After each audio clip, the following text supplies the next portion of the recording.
Hi, my name is Soccio Romanell. I'm a multimedia artist based in New Jersey in the United States.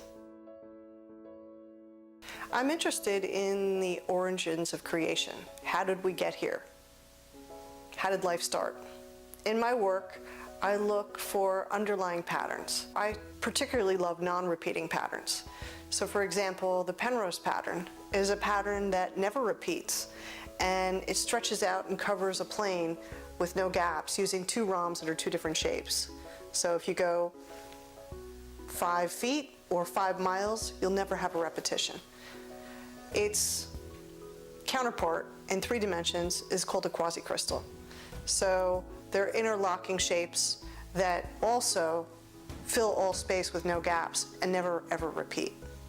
My primary medium is light.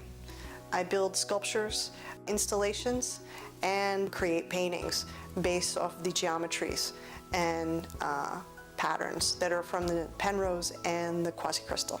Diffraction patterns that are captured when they take the X-ray of the quasi crystals. These dot patterns are very reminiscent of the particle tracks that have been captured on film at CERN.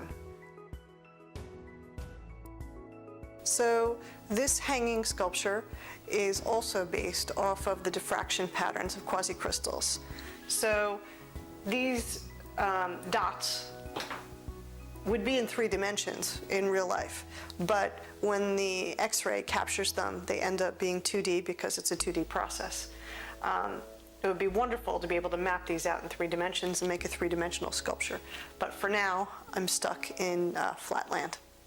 This piece is derived from the diffraction patterns from quasi crystals. I had the help of some industrial lighting engineers who gave me these really beautiful bright LED lights which interact with the acrylic rods, and I get this very dramatic effect.